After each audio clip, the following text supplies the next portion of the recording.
పూర్వజన్మ జ్ఞానము. గర్భంలో ప్రవేశించినటువంటి ఈ జీవికి మాతృగర్భంలో ఉన్నప్పుడు గత జన్మల స్మృతి అనేది ఉంటుందా ఉండదా? అతడి యొక్క పాపపుణ్యాలన్నీ అతడికి గుర్తుంటాయా ఉండవా? గర్భంలో ఉన్నటువంటి శిశువుడు ఈ శిశువు ఏ రకంగా ఆలోచిస్తాడు అనే విషయాల్ని ఇక్కడ ఒక్కసారి మనం ఈ జీవి యొక్క పూర్వజన్మ జ్ఞానం ఎలా ఉంటుంది అనే విషయాలు చూద్దాం. ఈ విషయాలన్నీ కూడా గర్భోపనిషత్తులో చెప్పబడ్డాయి. గర్భంలో ఉన్నటువంటి శిశువు పంచభూతమయుడు సమర్థుడు అవుతూ ఉన్నాడు. పంచేంద్రియములతోనూ కూడినటువంటి ఆ శిశువు శబ్ద స్పర్శ రూప రసగంధాలన్నీ కూడా తెలుసుకుంటూ ఉన్నాడు. సమ్యజ్ఞానం అంటే బ్రహ్మజ్ఞానము చేత జ్ఞానము చేత పరమాత్మ స్వరూపమైనటువంటి ప్రణవాన్ని తెలుసుకుంటూ ఉన్నాడు. ఈ దేహంలో అష్ట ప్రకృతులు అనేక రకాలైనటువంటి వికారాలు ఉన్నాయి. వికారము అంటే ఆకారంలో మార్పు. ఉన్నటువంటి ఆకారం మారిపోయి కొత్త ఆకారం రావటం, అంతకన్నా ఏమీ లేదు. వికారం అంటే స్వభావంలో మార్పు రావటం, స్వాభావిక స్థితి నుంచి మారటం. గర్భంలో ఉన్నటువంటి శిశువుకు 9వ నెలలో అన్ని లక్షణాలు కూడా పూర్తవుతాయి. అప్పుడు జీవుడు తన యొక్క పూర్వజన్మని, పూర్వ కర్మని, భవిష్య కర్మని, పాపం పుణ్యము అన్నీ కూడా తెలుసుకుంటాడు. నేను లెక్కలేనన్ని స్త్రీల యొక్క యోనులను చూశాను అంటే అనేక సార్లు జన్మించాను, అనేక రకాలైనటువంటి ఆహారాలను భుజించాను అంటే అనేక రకాలైనటువంటి జన్మలు ఎత్తాను. ఇక్కడ లెక్కలేనటువంటి స్త్రీల యోనులను చూశాను అంటే అనేక రకాలైనటువంటి జన్మలు ఎత్తాను అని మనం అర్థం చేసుకోవాలి. అది ఇక్కడ చెప్పినటువంటి విషయం. అనేక సార్లు నేను జన్మించడం జరిగింది, ఎన్నో జన్మలు గతించాయి, ఇప్పుడు ఈ రకంగా ఉన్నాను. అనేక రకాలైనటువంటి ఆహారాలను భుజించాను అంటే క్రిమి కీటకాలుగా, పశువులుగా, పక్షులుగా అనేక రకాలైనటువంటి జన్మలు ఎత్తాను. ఈ లోకంలో మొత్తం 84 లక్షల రకాలైనటువంటి జీవరాశి ఉన్నది.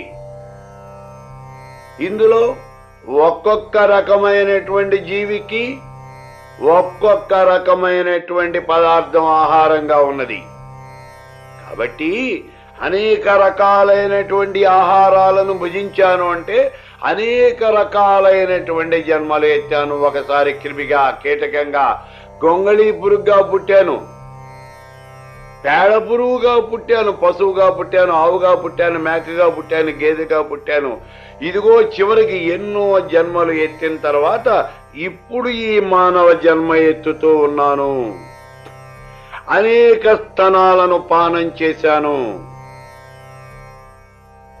అండజాలు, స్వేదజాలు, జారజాలు, ఉద్భిజాలు అనేక రకాలైనటువంటి జన్మలు ఉన్నాయి అని చెబుతూ ఉన్నది.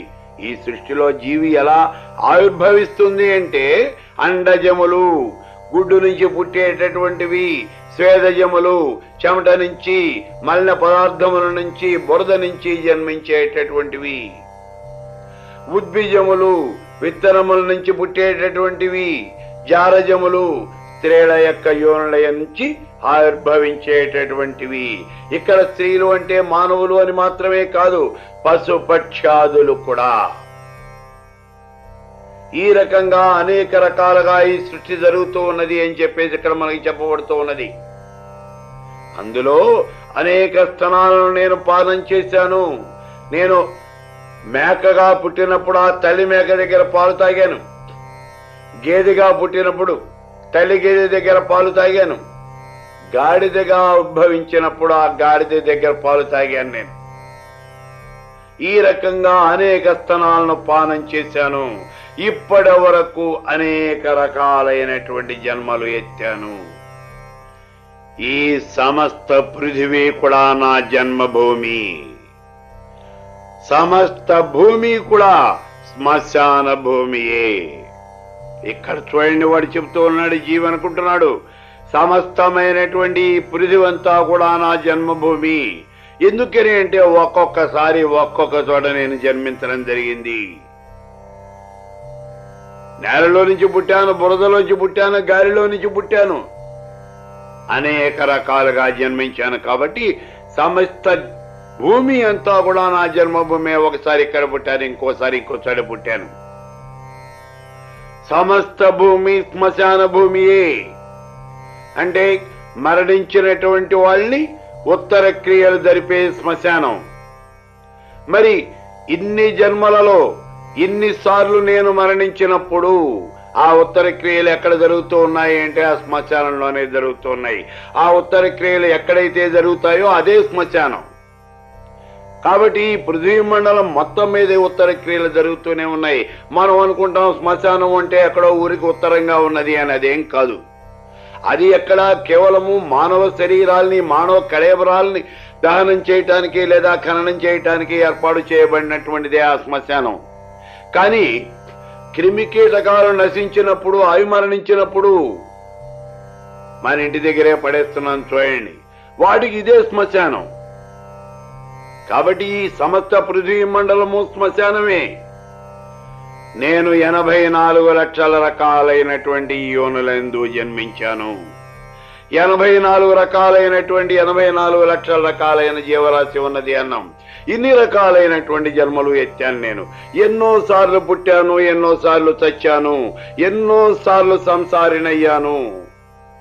సావు పుట్టకతోనే కాలం అంతా గడిచిపోయింది. ఈ గర్భవాసము అనేది మహా దుఃఖకరమైనటువంటిది. మాతృగర్భంలో తలకిందులుగా వేలాడుతూ మలమూత్రాదులతో కూడినటువంటి ఈ ప్రదేశంలో 9 నెలలు ఉండాలి. పక్కకు ఒత్తికెళ్ళడానికి లేదు, ఆకలి వేస్తే ఏడవటానికి లేదు, దాహం వేస్తే తాగటానికి లేదు, బాధ కలిగితే కనీసం నోరారా ఏడ్చుకోవటానికి, అమ్మ అని పిలవటానికి కూడా లేదు.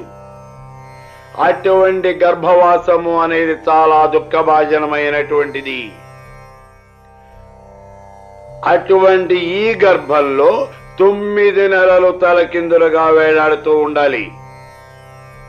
పోని బయటికి వచ్చాం, బయటికి రావడానికి ద్వారమైనా సువిశాలంగా ఉంటుందంటే అది ఉండదు. బయటికి వచ్చిన తర్వాత బాల్యంలో అంతా దుఃఖమే, అంతా శోకమే. దుఃఖము, శోకము, పారవస్యము, మూఢత్వము అనేవన్నీ కూడా సంభవిస్తాయి. ఇప్పుడు ఈ బాల్యావస్థ కాస్త వెళ్ళిపోయింది, యవ్వనం వచ్చింది.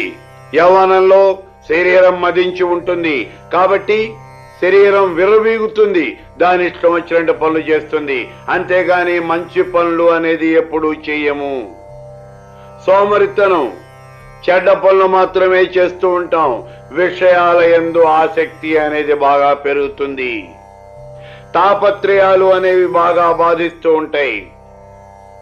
యవ్వనం కాస్త గడిచిపోయింది, వార్ధక్యం వచ్చింది. ఈ వార్ధక్యంలో చింత, వ్యాధులు ఇవన్నీ కలుగుతూ ఉన్నాయి. మరణం సంభవిస్తుంది. మరణం అంటే మహాభయం కలుగుతుంది. ఆశ, అభిమానం ఇవన్నీ కూడా బాగా పెరిగిపోతాయి. కామ క్రోధాదుల యందు చిక్కుకుపోతారు. వృద్ధాప్యంలో మానవుడు అస్వతంత్రుడైపోతాడు. ప్రతి విషయానికి పక్క వాళ్ళ మీద ఆధారపడవలసిన అవసరం వస్తుంది. చాలా దుఃఖం కలుగుతుంది. ఈ జన్మం అంతా కూడా దుఃఖానికే కారణమై ఉన్నది, దుఃఖమయమై ఉన్నది. ఇది సహింపలేనటువంటిది. ఇంతవరకు ఇన్ని జన్మల్లోనూ ఎప్పుడూ కూడా నివృత్తి ధర్మము అనేది కొంచెం కూడా చేయలేదు. యోగ సాధన అనేది చేయలేదు. జ్ఞాన సాధన అంటే ఏమిటో కూడా తెలియదు. దుఃఖ సాగరంలో మునిగిపోతూ ఉన్నాను. దీనికి ప్రతిక్రియ చేయటానికి అసమర్థుణ్ణై ఉన్నాను. అజ్ఞానానికి మాటి మాటికి కూడా నేను బాధపడుతూ ఉన్నాను, దాన్ని నేను ధిక్కరిస్తూ ఉన్నాను. కామ క్రోధాది అరిషడ్ వర్గములు ఉన్నాయే, ఈ సంకటములు అన్నింటినీ కూడా నేను ధిక్కరిస్తూ ఉన్నాను. అవి నాకు వద్దు. సంసార శృంఖలాలు అనేవి అసలే వద్దు. మాతృగర్భం నుంచి బయటికి వచ్చిన తర్వాత ఒక మంచి గురువు గారిని ఎవరైనా చూసి అటువంటి గురువు గారిని ఆశ్రయించి నేను బ్రహ్మజ్ఞానం పొందుతాను. ఈ యోని ద్వారం నుంచి బయటపడ్డ వెంటనే నేను సాంఖ్యయోగాన్ని ఆశ్రయిస్తాను. యోని ద్వారం నుంచి బయటికి రాగానే అశుభాన్ని నశింపజేసేటటువంటి వాడు మోక్షప్రదాత అయినటువంటి ఆ పరమేశ్వరుడు ఉన్నాడే, అతన్ని నేను శరణ పొందుతాను. యోని ద్వారము నుంచి బయటికి రాగానే శుభకరుడు, పురుషార్థాలని ఇచ్చేటటువంటి వాడు అయినటువంటి ఆ జగదీశ్వరుణ్ణి నేను శరణు వేడతాను. ఈ యోని నుండి గనక బయటికి వచ్చినట్లయితే సర్వశక్తిమంతుడు, సర్వకారణభూతుడు, భర్గుడు, పశుపతి, రుద్రుడు, మహాదేవుడు, జగద్గురువు అయినటువంటి ఆ పరమేశ్వరుణ్ణి నేను శరణ పొందుతాను. ఈ యోని బంధం నుంచి నేను బయటకు కనుక వచ్చినట్లయితే గొప్ప తపస్సు చేస్తాను. గర్భవాసం నుంచి బయటికి వచ్చినట్లయితే అమృతత్వాన్ని కలుగు చేసేటటువంటి వాడు, ఆనందరూపుడు, అనామయుడు అయినటువంటి ఆ నారాయణుణ్ణి నేను శరణ వేడతాను. నా హృదయం అందే అతన్ని నేను ధ్యానిస్తాను. నేను ఇప్పుడు మాతృగర్భంలో బంధింపబడి ఉన్నాను. ఈ బంధం నుంచి కనుక విముక్తి లభించినట్లయితే అనన్యమైనటువంటి చిత్తంతో ఆ పరమేశ్వరుని ధ్యానం చేసి ఆయన్ని సంతోషింపజేస్తాను. పూర్వజన్మల్లో నేను ఇతరుల కోసం అనేక కర్మలు చేశాను. ఇప్పుడు ఒక్కడుగా బాధతో దహింపబడుతూ ఉన్నాను. నేను ఒక్కడనే ఉన్నాను, బాధపడుతూ ఉన్నాను. నాకు తోడొచ్చినటువంటి వాళ్ళు ఎవరూ లేరు. గతంలో నేను అనేక మంది కోసం అనేక పనులు చేశాను. వాళ్ళందరికీ కూడా ఉపకారం చేశాను.